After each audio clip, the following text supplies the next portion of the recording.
नमस्कार and welcome to my channel celebrating arts with Shailaja, जहां हम कला की बात करते हैं और कलाकारों की बात करते हैं। आज के एपिसोड की शुरुआत करने से पहले सब ऑडियंस, सब व्यूअर्स से रिक्वेस्ट करूंगी कि वो चैनल को लाइक, शेयर और सब्सक्राइब करें, क्योंकि यूट्यूब पर इंडियन आर्ट और कल्चर की स्टोरी सिर्फ गिने चुने चैनल्स पर ही मिलती है। तो क्या कभी आपने ऐसा फोक डांस देखा है जिसमें डांस, मार्शल आर्ट्स और फोक ट्रेडिशन तीनों का शानदार संगम हो? बुंदेलखंड का दिवारी पाई डंडा ऐसी ही एक रेयर आर्ट फॉर्म है जिसके बारे में बहुत कम लोग जानते हैं। आज हमारे साथ है उत्तर प्रदेश के बांदा से लोक कलाकार रमेश पाल जी, जो पिछले कई वर्षों से इस अनोखी परंपरा को अपने ग्रुप के साथ जीवित रखे हुए हैं। पहली नजर में ये लाठियों के साथ किया जाने वाला एक एनर्जेटिक फोक डांस लगता है, लेकिन इसके पीछे छुपी है करेज, डिसिप्लिन, हार्मनी और एक समृद्ध मार्शल ट्रेडिशन की कहानी। कभी दीपावली के बाद गांव गांव में होने वाले फेस्टिवल्स का अहम हिस्सा रहा दिवाली पाई डंडा आज अपनी आइडेंटिटी और प्रिजर्वेशन जैसे चैलेंजेस का सामना कर रहा है। ऐसे समय में रमेश पाल जी जैसे कलाकार इस लेगेसी को जेनजी जैसे जनरेशन तक पहुंचाने का काम कर रहे हैं। आज की बातचीत में हम जानेंगे इस कला का इतिहास, इसकी टेक्निक, इसकी ट्रेनिंग, और ये सिर्फ एक डांस नहीं है बल्कि बुंदेलखंड की कल्चरल आइडेंटिटी का महत्वपूर्ण हिस्सा है। तो आइए स्वागत करते हैं रमेश पाल जी का, जिनको मैं बहुत समय से जानती हूँ। आज वो बांदा से हमारे साथ जुड़े हैं और अपनी दीवारी पाई डंडा की कॉस्ट्यूम पहनकर हमसे बातचीत करने के लिए उपस्थित हैं। भैया जी का हमारे चैनल में बहुत स्वागत। और सबसे पहले आपसे ये सवाल, रमेश जी, कि लोग इस कला के बारे में बहुत कम जानते हैं, तो इसके इतिहास के बारे में, इस कला का जो श्री कृष्ण से जो एक संबंध है उसके बारे में आप हमें थोड़ा सा संक्षिप्त रूप में बताएं। बहुत बहुत धन्यवाद दीदी, नमस्कार। तो मैं बताना चाहूँगा कि दीदी बुंदेलखंड की ये जो समृद्ध है और ऐसी बुंदेलखंड की लोक कला है दीवारी पाई डंडा। ये दीवारी पाई डंडा लोक नृत्य का जो अटूट रिश्ता है भगवान श्री कृष्ण से, जिनके हम अनुयायी हैं, जिनके हम उसमें काम करते हैं। उस श्री कृष्ण, मथुरा में उनका जन्म हुआ है, लेकिन उनका नाता बुंदेलखंड से एक अटूट रिश्ता भगवान श्री कृष्ण का रहा है। और उनके फूफा जद घोष और बुआ जी श्रुति सुआ के सुपुत्र शिशुपाल जी यहाँ विराटपुरी बांदा के राजा थे, जो यहाँ पर अपनी बुआ और फूफा से मिलने भगवान कृष्ण आते थे। उसी परंपरा को आगे बढ़ाते हुए हमारे पास श्री कृष्ण जी यदुवंश और पाल बिरादरी जो के लोग होते थे बुंदेलखंड में, उनके साथ जो गाय चराते थे, ग्वाल वाल थे, उनके साथ जो खेलते थे, वो लाठी और डंडे और डंडियों से जो बुंदेलखंड का पाई डंडा खेला जाता था, जिसे हम लोग दीपावली के पावन अवसर पर किया जाता है। और इसके बाद दीपावली के परिवा के दिन गोवर्धन पूजा करने के उपरांत ये गांव गांव मौन चराने की जो परंपरा है, इसका कथानक भगवान श्री कृष्ण से जुड़ा हुआ है। जी, आपने बताया इसमें लाठियों का इस्तेमाल होता है। लाठियों के अलावा इसमें क्या वाद्य यंत्र इस्तेमाल होते हैं, म्यूजिकल इंस्ट्रूमेंट्स, और इसमें कितने लोग रहते हैं उसके बारे में थोड़ा हमें बताएं। इस बुंदेलखंड की लोक विधा दीवारी पाई डंडम में लगभग 15 से 20 युवा कलाकार रहते हैं।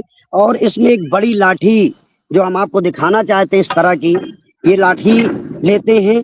लाठियों की तड़तड़ाहट और लाठियों के संगम से जो एक दूसरे के दिल मिलते हैं, वो लाठी और डंडी, ये डंडियों से जो भगवान श्री कृष्ण कभी गाय चराते थे और वो डंडी रखते थे, वो बांस की डंडी जो पोली होती थी उससे बांसुरी बनती थी।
जिसको देखने के लिए यहाँ बुंदेलखंड के लोग बड़े ही उत्साहित होते हैं।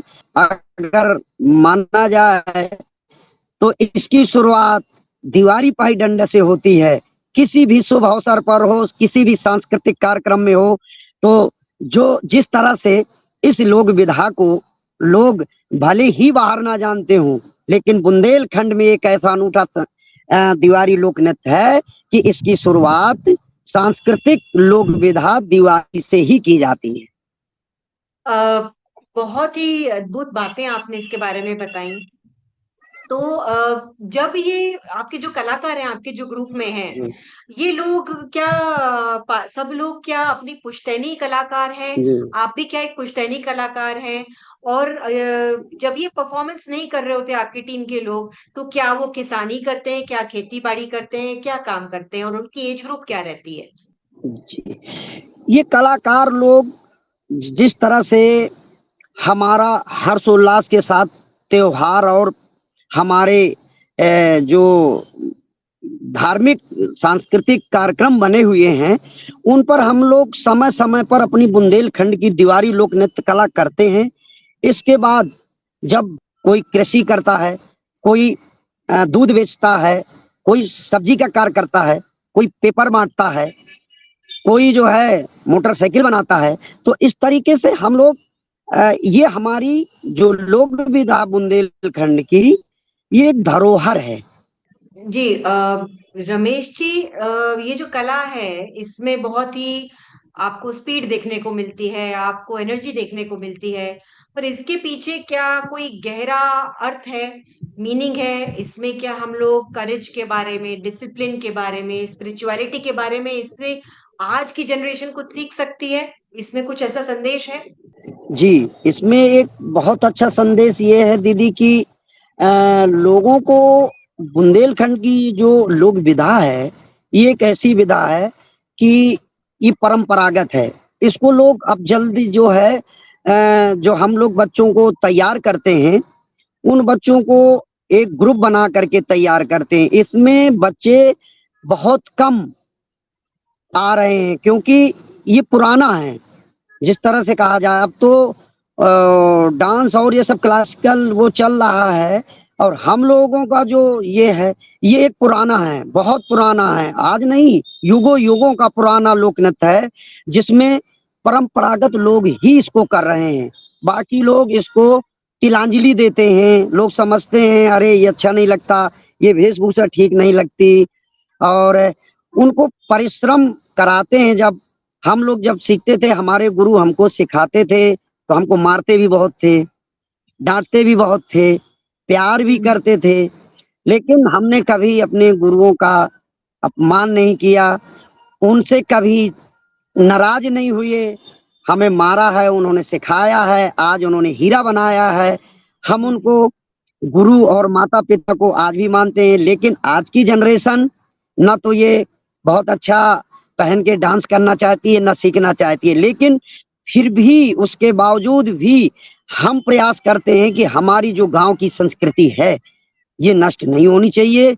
इसको हम संरक्षण संवर्धन के लिए रात दिन प्रयास करते हैं। गांव गांव के बच्चे जिस तरह से स्कूलों में जाते हैं, उस तरह से हम उनका 1 घंटे की ट्रेनिंग प्रतिदिन समय अनुसार गांव में अखाड़े खोदकर मिट्टी में उनको लंगोटा पहनकर बहुत ही प्यार और दुलार के साथ सिखाते हैं, ताकि हमारी ये संस्कृति जिंदा रहे, मरे ना। क्योंकि हमको भी हमारे पुरखों ने सहेज करके चौथी पीढ़ी में दिया है, हमारे बच्चे भी कर रहे हैं। साथ साथ इस लोक कला को बचाने के साथ साथ शिक्षा भी, शिक्षा जब तक दोनों का मिश्रण नहीं होगा तब तक असंभव है। जी, ये तो आप जो एक मुझे परंपरा। आपसे बात जो ये पूछनी है, वो ये जी, कि आज लोग कलरीपयट्ट और थांग टा जी। ऐसी मार्शल आर्ट्स के बारे में जानते हैं, पर दीवारी पाईडंडा के बारे में इतना नहीं जानते, ऐसा क्यों है?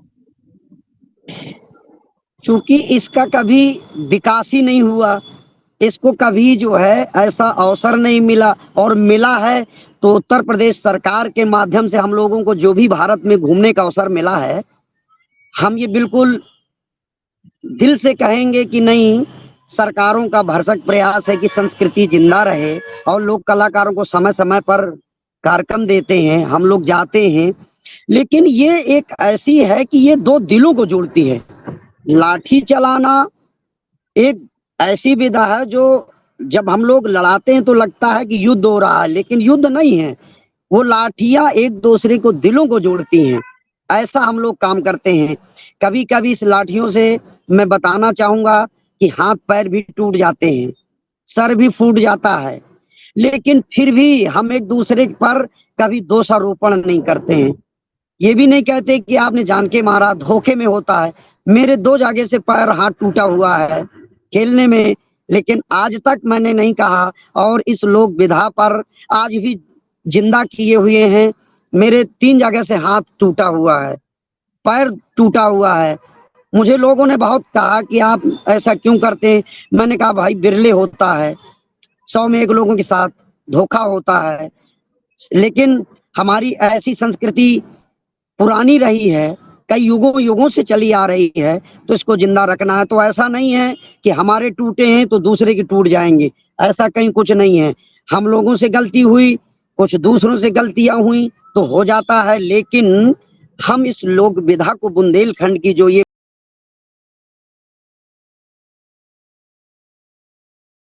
करेंगे तब तक हमारी संस्कृति जिंदा रहेगी।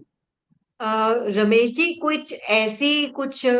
ऐसा कुछ लोक गीत है कुछ जो जिसमें दीवारी पाईडंडा के बारे में कहा गया है, या ऐसी कुछ बोलियां हैं जो आप हमें गा के कुछ सुना सकते हैं? दीवारी जी दीदी, हमारे यहाँ दीवारी गायन के रूप में ही शुरुआत होती है। जब यहाँ बुंदेलखंड में दीपावली का अवसर होता है तो भगवान राम की तपोभूमि श्री चित्रकूट धाम मंडल जनपद बांदा से हैं हम। यहाँ लाखों की भीड़ में यहाँ मौन चराने वाले लोक कलाकार मंदाकिनी नदी के किनारे पहाड़ के तट पर परिक्रमा लगाते हैं और मनोयोग से कैसे गाते हैं मैं आपको सुनाता हूँ कि चित्रकूट के घाट माँ भैया यो भाई संतन कैया हा भीरा रे ओ तुलसीदासिया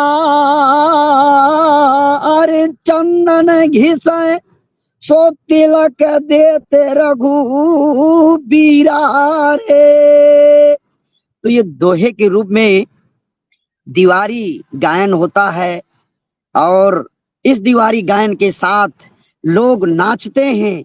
ढोल बाजा जब गाते हैं तो पूरा शरीर एकदम लय ताल के साथ देखते ही बनता। ऐसा अनूठा संगम आपको बिरले ही कहीं कहीं देखने को मिलेगा। जब आप दीपावली का समय हो, आप कभी देखिए कि चित्रकूट और अयोध्या, बनारस, मथुरा में किस तरह से हर्षोल्लास के साथ दीपावली मनाई जाती है।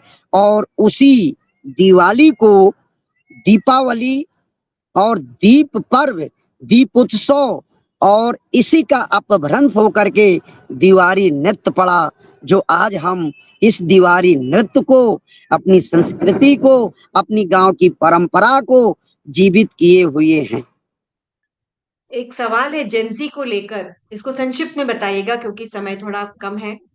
कि अगर आज के युवा को ये डंडा, ये लाठी पहन पकड़ा दी जाए और बोला जाए कि ये दीवारी पाई डंडा सीखें, तो सबसे बड़ा चैलेंज उनके सामने क्या होगा? मेंटल होगा कि फिजिकल होगा? क्योंकि फिजिकली बहुत डिमांडिंग है। आज के युवाओं का रुझान चूंकि इस पर कम है, क्योंकि मैं देख रहा हूँ जब से कर रहा हूँ तो हमारे बुंदेलखंड में मुझे तो कम से कम 30 से 35 वर्ष हो गए। हम लोग बहुत प्रयास करते हैं, लेकिन साल में एक टीम बन जाए बिरले है।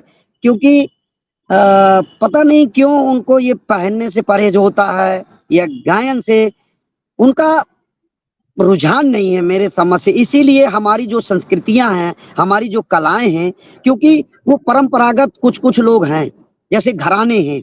मैं कहना चाहूंगा कि जैसे संगीत के घराने हैं, ऐसे लोक नृत्य के घराने भी होने चाहिए। तो लेकिन जब तक संरक्षण नहीं होगा, जब तक उनको कुछ उनको मोटिवेशन नहीं किया जाएगा, तब तक शायद ये घराने नहीं होंगे। जैसे हम लोग बांदा के एक ऐसे घराने हैं जहाँ पर हम लोग चौथी पीढ़ी में भी इस लोक नृत्य, इस लोक विधा को हम लोग प्रयास करते हैं कि हम या हमारे गांव के लोग आसपास के इस विधा को सीखें और हस्तांतरित करने का हम प्रयास करते हैं। जैसे हमने किया, अब इसके बाद हमने अपने बालक को सौंप दिया है कि आप करो, बच्चों को टोली बनाओ, क्योंकि लोक नृत्य के साथ साथ भी स्वास्थ्य और शिक्षा का भी इसमें विकास है। तो आपने संरक्षण की बात करी, तो सरकार, समाज और जो कल्चरल इंस्टीट्यूशंस हैं वो क्या कर सकते हैं इसको बचाने के लिए? उसका बचाने का यही प्रयास है कि सरकार को ये ध्यान देनी चाहिए कि परंपरागत जो लोक नृत्य हैं वो किस घराने से हैं और ये लोग कितनी पीढ़ियों से चला रहे हैं। अब तो यहाँ सरकारों के पास ये नए कलाकार आ गए, रजिस्ट्रेशन कराया और उन्होंने अपना कुछ दिन किए, इसके बाद बंद कर दिए, दूसरी दिशा में चले गए। हम लोगों का तो मूल है, हम लोग जब तक हमारी दीप संस्कृति रहेगी, हमारी जो दीपावली है आज नहीं, ये सनातनी है। त्रेता द्वापर युग से भगवान राम का रिश्ता टूट अयोध्या से चित्रकूट का रहा, भगवान कृष्ण का रहा, भोलेनाथ शिव का रहा। तो इसलिए जो है आज के जो परिवेश में देखा जाए, तो जब तक हम लोग घरानों को चिन्हित नहीं करेंगे, जिस तरह से कथक के घराने हैं, संगीत के घराने से लोक नृत्य के घराने होंगे और उनके परिवारों को देखा जाए कि किस पीढ़ी से किस पीढ़ी तक इन्होंने आज भी कला, लोक कला में मतलब संचालित किए हुए हैं या उसका प्रयास कर रहे हैं जिंदा रखने के लिए, तब तो थोड़ा सा ये हो सकता है कि ये लोक नृत्य को बचाया जा सकता। नहीं, जिस तरह से लोक परंपराएं मर चुकी हैं वो दोबारा नहीं आएंगी। ऐसी लोक कलाएं सिर्फ मनोरंजन का माध्यम नहीं होती, बल्कि हमारी सोसाइटी की मेमोरीज, उसके चैलेंजेस और उसकी कल्चरल आइडेंटिटी को भी प्रिजर्व करके रखती हैं। हम उम्मीद करते हैं कि आपकी बातें सुनकर अधिक से अधिक युवा इस कला के बारे में जानेंगे और उसे आगे बढ़ाने के लिए प्रेरित होंगे। हमारे साथ जुड़ने और अपने अनुभव साझा करने के लिए आपका बहुत बहुत धन्यवाद, और आप सभी दर्शकों का भी बहुत धन्यवाद। अगर आपको ये कॉन्वर्सेशन पसंद आया हो तो वीडियो को लाइक, शेयर और चैनल को सब्सक्राइब जरूर करें। फिर मिलेंगे भारत की किसी और अनमोल कला, परंपरा और कलाकार के साथ। Thank you for watching celebrating arts with Selja.